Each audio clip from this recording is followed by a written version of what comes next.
Olá galera, tudo certo? Bom, voltamos para mais uma aula e o assunto que eu separei para a aula de hoje, e não só para a aula de hoje, mas para as nossas próximas aulas, é dashboard. Primeiro, o que seria dashboard, né? Eu separei um modelo de um trabalho que eu fiz aqui para uma empresa, para que vocês entendam melhor esse conceito de dashboard, né? Dashboard nada mais é do que um painel de controle que nós usamos para controlar os principais indicadores da empresa. Esses principais indicadores, normalmente eles se conversam e para isso nós utilizamos essas conexões, certo? A ideia é criar uma ferramenta onde facilmente o administrador, o gestor, né, o diretor da empresa consiga identificar o que vai bem e o que vai mal. Essa é a ideia.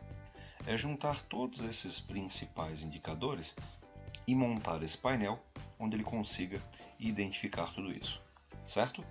Esse é o nosso plano. Bom, e como nós vamos estruturar essas nossas aulas? A ideia dessas aulas é dar dicas para vocês de como montar o seu dashboard, certo? Eu separei aqui algumas dicas, tá? E cada aula será uma dica, ok? Muito bem. E a dica de hoje, ela é uma dica muito importante. A dica de hoje é: considerando o Excel como plataforma para montar esse dashboard, qual seria ou quais seriam as principais ferramentas para construirmos esse painel? Algumas pessoas costumam trabalhar com controles de formulários. Eu sinceramente não sou muito a favor. Não que não sejam úteis. Podem ser em determinadas situações, em exceções, mas não regra. Nós não vamos adotar os controles de formulários como principal ferramenta para construir um dashboard, certo? Nem tampouco usaremos funções para isso. Nós até usaremos algumas funções em determinados casos, em alguns pontos. Eu vou explicar um pouco mais sobre isso aí mais na frente. Mas qual é a principal ferramenta que nós vamos adotar? Tabela dinâmica. Essa é a ferramenta que vai facilitar a nossa vida. A nossa primeira aula será sobre tabela dinâmica. Como usar a tabela dinâmica? Quais são as partes? Como utilizamos cada uma das partes de uma tabela dinâmica? E depois, na nossa segunda aula, que já será postada na sequência, você aprenderá sobre uma outra ferramenta vinda da tabela dinâmica, que é a segmentação de dados. Ok? Essas duas ferramentas já vão dar uma visão excelente para você de como construir o seu dashboard. Bom, vamos lá. Eu falei que comentaria um pouco sobre tabela dinâmica, certo? Para isso, eu vou usar um material simples que eu vou disponibilizar lá no blog, tá? Se você quiser, esse material ficará disponível lá no blog para você poder acompanhar a aula fazendo o que eu estou fazendo aqui, tá? Primeiro passo: como criar uma tabela dinâmica? Para quem não está habituado a usar a tabela dinâmica no seu dia a dia, a tabela dinâmica funciona da seguinte forma. Nesse primeiro momento, eu vou selecionar uma célula da minha tabela dinâmica.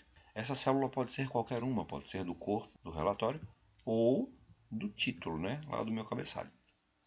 Depois de selecionada essa uma célula, eu vou clicar lá em cima em Inserir e vou clicar em Tabela Dinâmica, certo? A forma como eu estou criando aqui, ela não será a forma como nós vamos criar futuramente. É que futuramente nós vamos aprender a trabalhar com outras duas ferramentas que vão tornar ainda mais flexíveis o uso da tabela dinâmica, certo? Falaremos um pouco mais à frente. Agora, nós vamos montar dessa forma aqui, selecionando uma célula, clicando na guia Inserir e clicando em Tabela Dinâmica. Vejam que essa tela que abriu, a tela da tabela dinâmica, ela está dividida em duas partes. A primeira parte é de onde vem a informação, e nós estamos utilizando um intervalo de célula, que vai da célula B4 até a célula G35. Nós ainda não temos um lugar específico para colocar essa nossa tabela dinâmica. Se eu já tivesse, clicaria em planilha existente. Como eu não tenho, eu vou deixar aqui nova planilha. Esta tela está dividida em de onde vem e para onde vai, certo? Eu vou dar um OK e ele vai criar a minha tabela dinâmica. A minha tabela dinâmica, ela tem do lado esquerdo a estrutura da tabela, ou seja, como ela será montada, como os dados aparecerão para mim, e do lado direito eu tenho a montagem dessa minha tabela dinâmica. Quais são os campos e como eu vou usar esses meus campos. Vejam que eu tenho aqui em cima, na parte de cima, todos os campos do meu relatório, né? Lá da minha outra planilha. Vejam, todos os cabeçalhos estão aqui disponíveis para serem utilizados. Bom, e na parte de baixo? Na parte de baixo eu tenho 4 partes da minha tabela dinâmica. Eu posso utilizar como filtro, eu posso utilizar como linhas, que são rótulos de linhas, rótulos de colunas, e posso também utilizar aqueles campos como valores. Ok? Eu não preciso usar os 4 campos sempre que eu for usar uma tabela dinâmica, certo? Mas pelo menos 2 a gente vai utilizar, que é valores e mais algum dos outros campos. Bom, primeiro passo. Eu quero que vocês entendam o que é linha e o que é coluna. E para isso, eu vou primeiro arrastar a coluna mês para dentro de valores. Quando eu digo arrastar, é clicar com o botão esquerdo sobre o campo venda e arrastar, trazer ele para dentro de valores. Vejam que quando eu faço isso, ele modifica, ele começa a criação da minha tabela dinâmica e me mostra um total, certo? Eu não tenho abertura nenhuma ainda, né? Essa abertura vai começar a acontecer agora, vejam. Eu vou arrastar o campo tipo para dentro de linhas. E quando eu faço isso, ele me abre os meus valores em 2 tipos, que são o PF e o PJ, certo? Permanece aqui uma linha com o total. Eu vou agora arrastar o campo tipo, o mesmo campo tipo que eu usei em linhas, eu vou arrastar ele para dentro de colunas. Vejam, a abertura ela é a mesma. Ele abre em PF e abre em PJ, que são os tipos. Os valores são os mesmos, porém a abertura está em uma direção diferente. Lá eu abri em linhas, aqui eu abri em colunas. Ok? Eu vou usar agora 2 campos, um em linhas e outro em colunas. Vejam, eu vou arrastar forma de pagamento para dentro de linhas. E agora ele abre o meu tipo, o PF e o PJ, em formas de pagamento. Certo? Eu vou agora arrastar o campo tipo para baixo de linhas. Vejam, arrastei para baixo de linhas. E ele então me trouxe para cada forma de pagamento um tipo. Então, cheque ele me abriu em PF e PJ. Os valores são os mesmos do formato anterior, porém mostrados em uma visão diferente. Ah, não gostei desse formato, eu gostaria que ficasse a abertura inversa, né, de tipos para forma de pagamentos. Eu então vou trazer o campo tipo para cima, lá na minha configuração. Vejam que quando eu faço isso, ele inverte a ordem e abre de tipo para forma de pagamento. Eu estou mostrando isso para vocês só para que vocês entendam que a ordem que está aqui é a ordem que ele vai abrir lá na nossa tabela dinâmica. Beleza? Bom, agora que já vimos um pouco sobre linhas e sobre colunas, eu quero que vocês entendam um pouco sobre filtro. Tá? O campo filtro, eu vou arrastar mês para dentro de filtros. O campo filtros, num contexto de dashboard, ele é utilizado para ocultar informações. Dificilmente vocês usarão essa ferramenta para desenvolvimento de um dashboard. Sabe por quê? Porque essa ferramenta ela tem um substituto perfeito, ela tem um substituto que vai nos trazer N possibilidades e uma facilidade enorme na relação usuário-planilha, certo?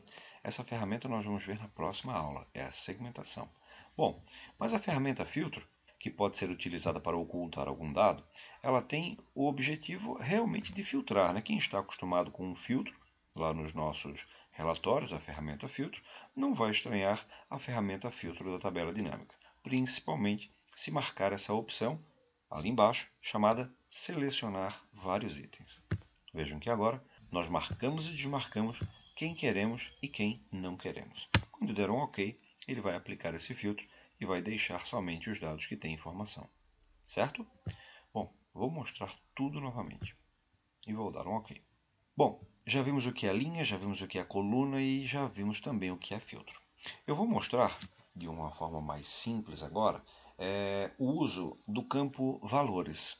O campo valores é como eu quero que a informação apareça. E esse como eu quero que a informação apareça, ele pode ser utilizado com N funções. As principais eu vou mostrar aqui para vocês agora, certo? Vamos lá. Para que vocês entendam melhor o que eu vou fazer, eu vou arrastar o campo venda mais 3 vezes para dentro de valores. Eu quero 4 colunas com o campo vendas. Por que eu quero 4 colunas? Porque essa informação, a informação da venda, ela será mostrada de 4 formas diferentes. Eu quero saber a quantidade de vendas que eu fiz para cada tipo e forma de pagamento. Eu quero saber a média desses valores, a média dessas vendas. Eu quero saber o total dessas vendas em valor e também quero que ele me faça uma análise vertical, me mostrando quanto cada item desse representa lá no meu total. Ok? Vamos então começar a configurar a primeira coluna.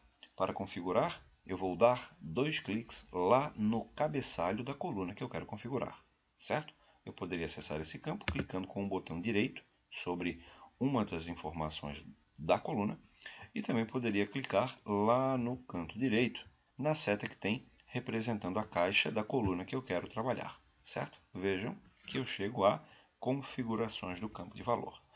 O atalho é 2 cliques no cabeçalho. Chegamos à tela de configurações do campo de valor. É aqui que nós vamos dar nome a cabeçalho e vamos escolher as funções. As funções que nós temos disponíveis são essas, mas posso garantir a vocês que as mais utilizadas são soma, contagem, média, máximo e mínimo. Raramente nós utilizamos as funções produto e dali para baixo. Bom, a nossa primeira coluna ela vai fazer uma contagem. A nossa primeira coluna vai me mostrar a quantidade. Eu então seleciono contagem. Quem está trabalhando com versões anteriores, a 2007, vai perceber que não tem a função contagem, mas ela aparece como cont_num, ok? Agora eu vou dar um nome ao meu cabeçalho. O meu cabeçalho vai se chamar quantidade. Eu vou abreviar.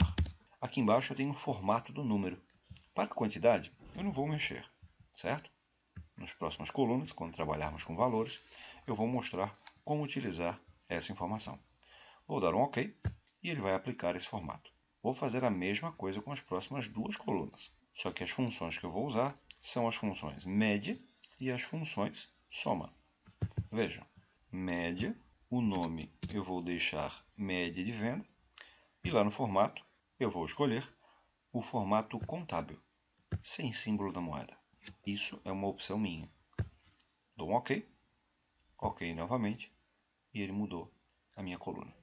Por último, vou configurar a coluna da soma, que vai ser soma, vai se chamar total da venda, e lá no formato do número eu vou escolher o mesmo formato, contábil, sem o símbolo da moeda. A nossa última coluna, ela fará um cálculo para a gente. Eu vou continuar trabalhando com a função soma, porque eu quero que ele faça essa análise vertical sobre a soma dos valores. O nome do meu cabeçalho será análise vertical, e agora eu vou clicar na guia mostrar valores como. Vejam que aqui ele me traz a opção sem cálculo. Eu vou clicar aqui e ele me traz algumas opções de cálculos. Vejam, percentual do total geral, percentual do total de colunas, total de linhas, enfim. Temos aqui alguns tipos bem interessantes. O que eu vou mostrar para vocês agora é o percentual do total de colunas, certo? Ele vai comparar cada item desse com o total da coluna. Eu vou dar um OK e ele vai aplicar esse formato para mim. Certo? Vejam que cada item desse está sendo comparado com o meu total geral. Muito bem, espero que vocês tenham percebido o quanto a tabela dinâmica é uma ferramenta interessante, uma ferramenta poderosa. O que nós vimos aqui é apenas o básico. Nas nossas próximas aulas, nós vamos conhecer um pouco mais e nós vamos usar isso aqui para montar esses nossos dashboards. Beleza? Muito bem, espero que vocês tenham gostado dessa minha primeira dica. A próxima dica será como utilizar nessa mesma ferramenta, tabela dinâmica, uma ferramenta chamada segmentação de dados. Muito interessante. Espero você na nossa próxima aula. Um grande abraço e até a próxima.